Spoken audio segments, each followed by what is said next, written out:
વેગના ફેરફારનો દર, rate of change of velocity. હવે જ્યારે કોઈ વસ્તુ સુરેખ પથ પર નિયમિત ગતિ કરતો હોય તો તેનો વેગ છે તે સમય સાથે અચળ રહે છે. હવે સૌથી પહેલાં નિયમિત ગતિ કોને કહેવાય? જ્યારે કોઈ વસ્તુ એક સરખા સમયગાળામાં એક સરખું અંતર કાપે તેને નિયમિત ગતિ કહેવાય. તો જ્યારે કોઈ વસ્તુ સુરેખ પથ પર જો ગતિ કરતો હોય, કઈ પ્રકારની નિયમિત ગતિ જો કરતો હોય તો તેનો વેગ છે તે સમય સાથે અચળ રહે છે. જેમ સમયમાં ફેરફાર થાય તો તેનો વેગ કેવો રહેશે? એક સરખો રહે છે. તો આ કિસ્સામાં કોઈ પણ સમયગાળામાં તેના વેગમાં ફેરફારનો દર કેવો રહેશે? શૂન્ય રહે છે. શું કામ તે વસ્તુના વેગના ફેરફારનો દર શૂન્ય રહે છે? કારણ કે તે નિયમિત ગતિ કરે છે, એટલે દરેક સમયગાળામાં તે એક સરખું અંતર કાપે છે. તેથી તેનો વેગના ફેરફારનો દર કેવો રહેશે? શૂન્ય રહે. એટલે જો કોઈ વસ્તુ નિયમિત ગતિ કરતો હોય તો તેના વેગના ફેરફારનો દર હંમેશા કેવો હોય? શૂન્ય હોય. પરંતુ જ્યારે કોઈ વસ્તુ અનિયમિત ગતિ કરતો હોય તો તેનો સમય સાથે તેના વેગમાં પણ શું થશે? ફેરફાર થશે. મતલબ જુદા જુદા સમયે તેનો વેગ કેવો રહેશે? અલગ અલગ રહેશે. તો આવા સમયે શું થશે? તેના વેગના ફેરફારનો દર શૂન્ય રહેતો નથી, પરંતુ દરેક સમયે તેના વેગના ફેરફારનો દર કેવો રહેશે? અલગ અલગ રહેશે. તો શું હવે આપણે વસ્તુના વેગના થતા ફેરફારને દર્શાવી શકીએ? બરાબર, તેના વિશે આપણે જોઈએ. ફરી એક વખત, વેગના ફેરફારનો દર. જો કોઈ વસ્તુ નિયમિત ગતિ કરતો હોય ત્યારે વેગના ફેરફારનો દર શૂન્ય હોય. જો વસ્તુ અનિયમિત ગતિ કરતો હોય તો વેગના ફેરફારનો દર સમય સાથે બદલાય છે. બરાબર. તો આ પ્રશ્નના જવાબ માટે આપણે અન્ય ભૌતિક રાશિ જેનું નામ પ્રવેગ છે તેના વિશે પરિચય મેળવશું. હવે જે એકમ સમય વસ્તુના વેગમાં થતા ફેરફારનું માપ છે. તો આ પ્રવેગ શું છે? કે જ્યારે કોઈ વસ્તુના વેગમાં સમય સાથે જો ફેરફાર થાય તો તેને શું કહેવાય? પ્રવેગ કહેવાય. બરાબર. એટલે પ્રવેગની વ્યાખ્યા થઈ. વસ્તુના વેગમાં થતા ફેરફારને શું કહેવાય? પ્રવેગ કહેવામાં આવે છે. એટલે પ્રવેગની વ્યાખ્યા શું થશે? વેગમાં થતો ફેરફારના છેદમાં તે માટે લીધેલ સમય. બરાબર છે. ફરી એક વખત પ્રવેગની વ્યાખ્યા: એકમ સમયમાં ચોક્કસ સમયમાં વસ્તુના વેગમાં થતા ફેરફારને શું કહેવાય? પ્રવેગ કહેવામાં આવે છે. અને પ્રવેગનું સૂત્ર: વેગમાં થતો ફેરફાર તે માટે લીધેલ સમય. હવે ધારો કે કોઈ વસ્તુ છે, તેનો પ્રારંભિક વેગ એટલે શરૂઆતમાં વેગ u છે. ટી સમયમાં તેનો છેલ્લો વેગ, અંતિમ વેગ કેટલો થઈ જાય છે? v થઈ જાય છે. બરાબર છે. તો તેને પ્રવેગ a વડે દર્શાવવામાં આવે છે. તો એનું સૂત્ર શું થશે? તો a બરાબર v - u/t.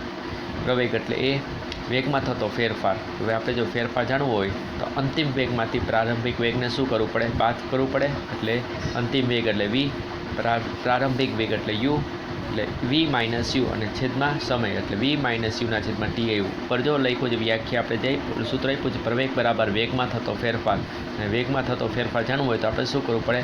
અંતિમ વેગમાંથી પ્રારંભિક વેગને શું કરવું પડે? બાદ કરવું પડે. એટલે v - u અને છેદમાં સમય એટલે t. તો આ પ્રકારની જ્યારે ગતિ હોય તેને કઈ ગતિ કહેવાય? પ્રવેગી ગતિ કહે છે. હવે જો પ્રવેગ વેગની દિશા હોય, વેગની દિશામાં જો થતું હોય તો ત્યારે પ્રવેગની મૂલ્ય ધન હોય. અને જો વેગની વિરુદ્ધ દિશામાં હોય તો તેને શું લેવામાં આવે છે?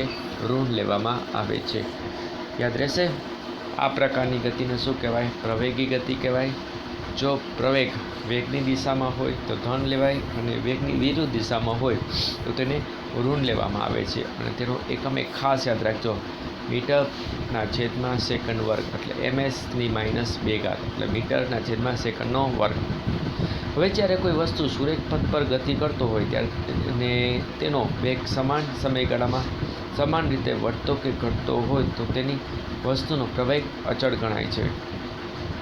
હવે જો કોઈ વસ્તુ સીધી રેખા પર ગતિ કરતો હોય અને તેનો વેગ સમાન સમયગાળામાં સમાન રીતે એનામાં જો જે કંઈ ફેરફાર થતો હોય તે એક સરખો થતો હોય, એક સરખી રીતે વધતો હોય અથવા એક સરખી રીતે વેગમાં ઘટાડો થતો હોય ત્યારે તેને વસ્તુનો પ્રવેગ અચળ ગણી શકાય. સમજાણું? કોને અચળ પ્રવેગ કહેવાય? જ્યારે કોઈ વસ્તુ સીધી રેખામાં ગતિ કરતો હોય અને તેના વેગમાં જો ફેરફાર થતો હોય અને ફેરફાર એક સરખો હોય, ભલે ફેરફાર વધતો હોય, વેગ ભલે વધતો હોય કે વેગ ભલે ઘટતો હોય, પણ આ જે વધારો કે જે ઘટાડો એક સરખો થતો હોય ને તો તેને અચળ પ્રવેગ કહેવામાં આવે છે.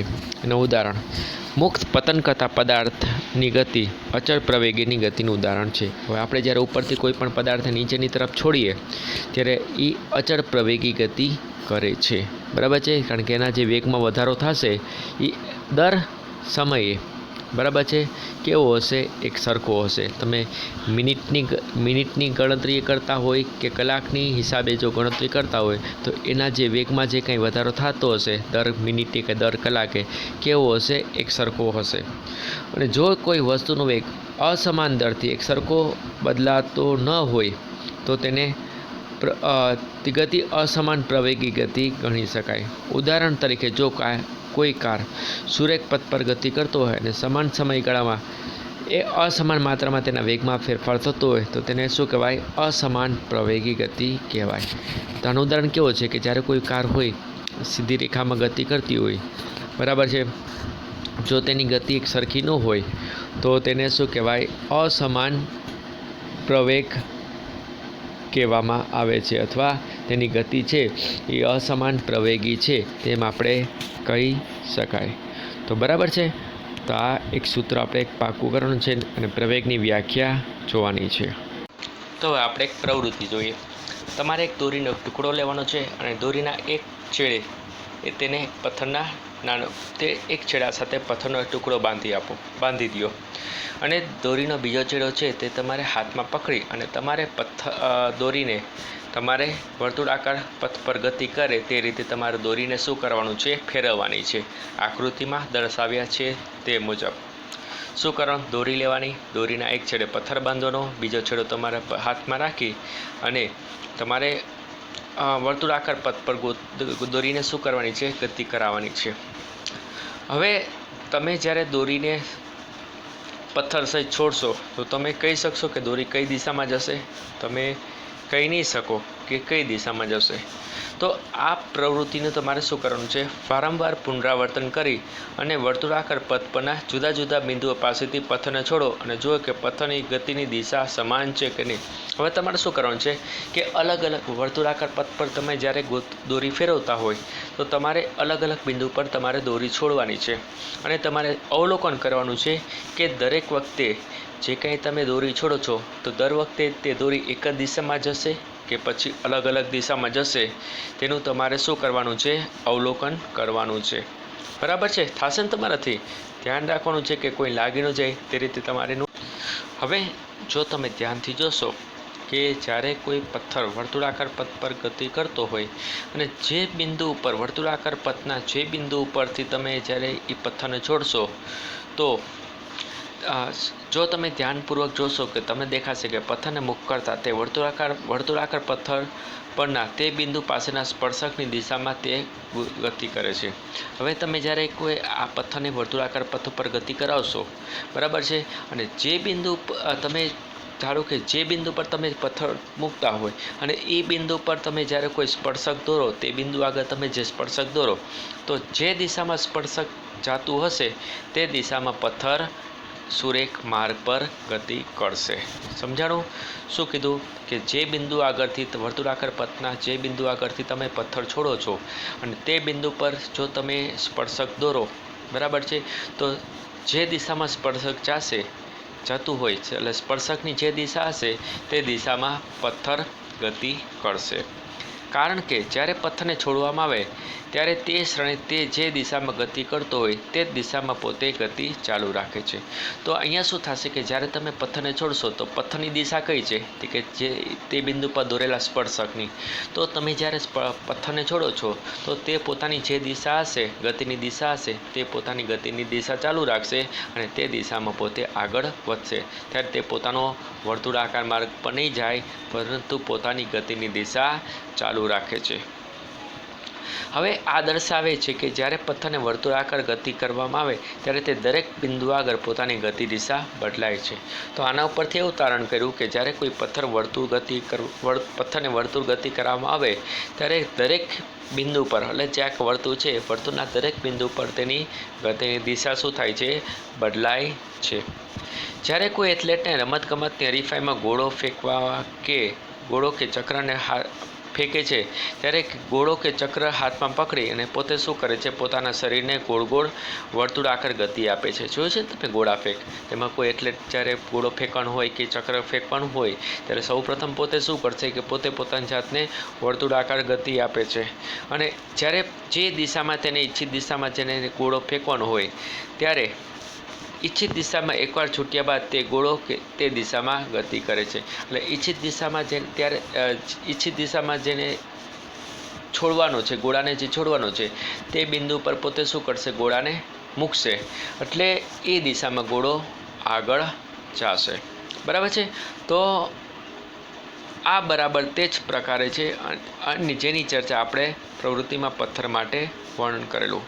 તો વસ્તુઓનો નિયમિત વર્તુળ ગતિના ઘણા ખરા પરિચિત ઉદાહરણો છે, જેમ કે ચંદ્ર તેમજ પૃથ્વીની ગતિ, પૃથ્વીની ચારે તરફ વર્તુળાકાર કક્ષાના પરિભ્રમણો કરતા ઉપગ્રહો, વર્તુળાકાર પથ પર ઝડપથી ગતિ કરતા સાયકલ સવાર વગેરે આ નિયમિત વર્તુળ ગતિના શું છે? ઉદાહરણ છે. તો બરાબર છે. તો આની અંદર આ ચેપ્ટર આપણે અહીં પૂરું કરીએ છીએ અને જેટલા ટોપિક છે વચ્ચેના બધા ટોપિક છે એ આપણે કોર્સમાં નીકળી ગયા છે તે આપણે ભણવા નથી. આમાં જેટલું છે સમજાવેલું છે પાર્ટમાં એટલું જ તમારે ભણવાનું રહેશે. બરાબર. હવે આપણે બીજા પાર્ટમાં નવો ચેપ્ટર ચાલુ કરશું.